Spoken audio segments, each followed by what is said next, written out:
네,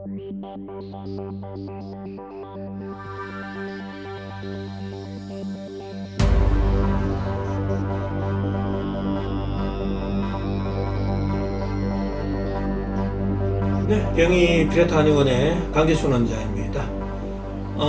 오늘은 이 건선 질환에 대해서 좀 설명을 드리겠습니다. 이 건선 질환은 하얀 백색의 인설을 동반한 홍반성 구진, 또 태선, 가려움증 등의 증상이 함께 있을 때 우리가 건선으로 이렇게 진단을 내릴 수가 있습니다. 지금 현대의학에 있어서의 건선은 여러 가지 유전적, 면역학적, 각질 분화의 이상, 또 표피 운동성의 이상, 등 여러 가지 원인으로 보고 있는데, 저희 한의원에 있어서는 심부 온도의 저하다 이렇게 보고 있습니다. 자, 이러한 건선을 저희들은 세균과 바이러스적인 관점, 영양학적 관점이 아니라 세포열 에너지 대사적인 관점, 피레토 세라피적인 관점에서 설명을 드리고 있습니다. 자, 오늘 그러면 이 건선에 대해서 원인, 또 발생 기전, 치료 원칙과 치료 방법, 또 치료 시 주의사항들에 대해서 간단하게 설명드리겠습니다. 그렇듯이 건선은 심부 온도의 저하로 저희들은 보고 있습니다. 각질세포 분화의 이상이라든지 표피 운동성의 이상 이렇게 보지 않는다라는 이야기고요. 또 유전도 인정하지 않습니다. 실은 같은 환경과 같은 먹거리가 계속 지속될 때는 부모님이 건선이면 자식들이 건선일 수도 있다라는 이야기입니다. 그래서 심부 온도가 정상이 있냐 아니면 심부 온도가 낮느냐에 따라서 우리가 같은 병이 될 수도 있다라는 이야기죠. 자, 일단은 저희 한의원에 있어서는 피레토 세라피적인 관점에 있어서는 세포가 손상을 받아서 심부 온도가 내려가서 모공이 닫혀서 피부 온도가 올라가는 과정 속에서 염증이 된 피부 질환 이렇게 보고 있다라는 겁니다. 건선을. 자, 그러면은 왜 이렇게 건선이 좀 발생했는지에 대해서 제가 좀 더 구체적으로 설명을 드리겠습니다. 일단 세포가 손상받는 경우는 너무나 많죠. 우리가 온도, 압력, pH, 전기장, 자기장, 물리화학적인 자극, 음식물의 점도, 경도, 산도, 표면적 등에 따라서 다양한 요인들에 의해서 우리가 심부 온도가 내려갈 수가 있습니다. 이러한 병인들에 의해서 세포가 손상을 받는 겁니다. 자, 세포가 손상을 받는 순간 세포 내 미토콘드리아에서의 ATP의 합성에 장애가 생기고 바로 그때 뇌를 포함한 오장육부의 온도, 심부 온도가 내려가는 거죠. 자, 그럼 체온 조절 중추 시상하부에서는 명령을 내리죠.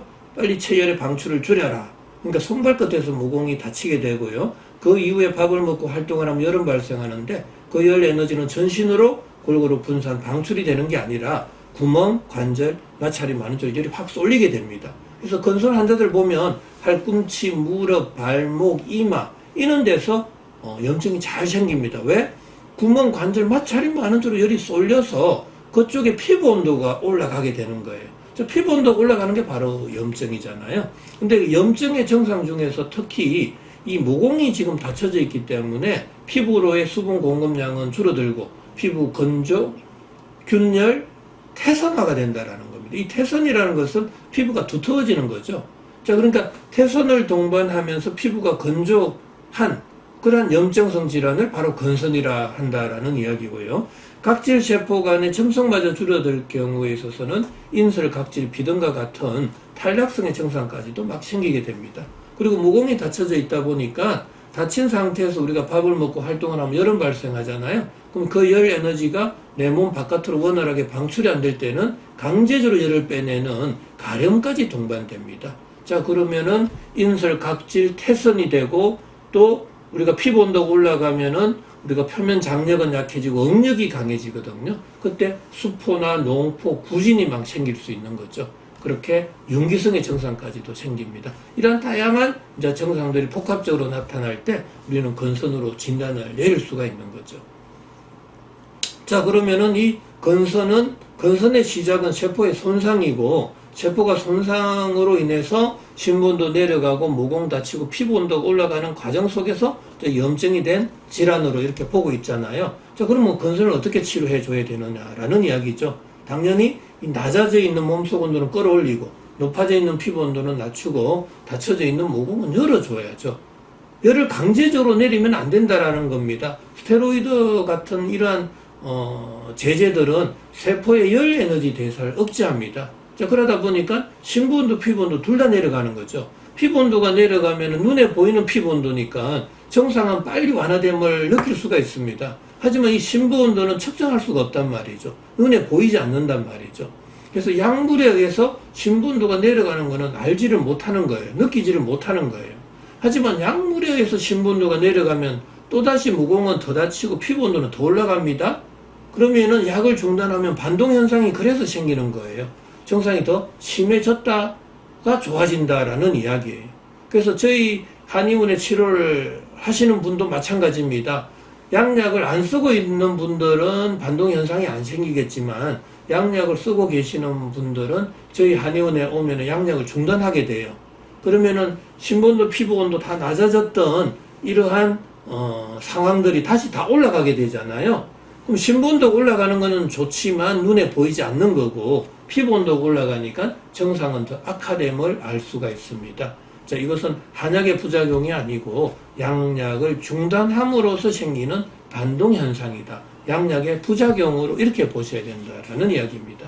자, 그래서 심부온도 올리고 피부온도 낮추고 모공을 열어주는 치료를 하면 되는데 그러한 방법으로는 4가지를 저는 추천해 드리고 있습니다. 한방의 약물요법, 식이요법, 생활요법, 운동요법이죠. 한방의 약물요법에 있어서는 심부온도를 올려주는 온중산안지제, 피부온도를 내려주는 청열해독지제, 모공을 열어주는 발안해표지제와 같은 약효가 있는 약제들로 처방하게 되고요. 대표적인 이제 처방 약제로는 피레토탄과 피레토판이 있습니다.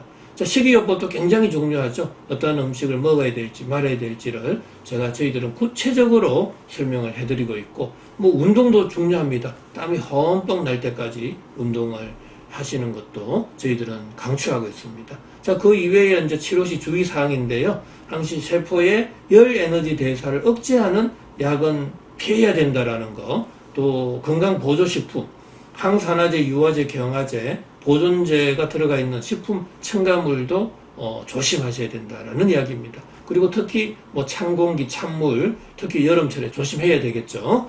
자, 오늘은 이 건선에 대해서 건선의 발생 원인, 발생 기전, 치료 원칙, 치료 방법, 또 치료시 주의사항들에 대해서 간단하게 설명드렸습니다. 자, 건강한 하루 되시기 바랍니다.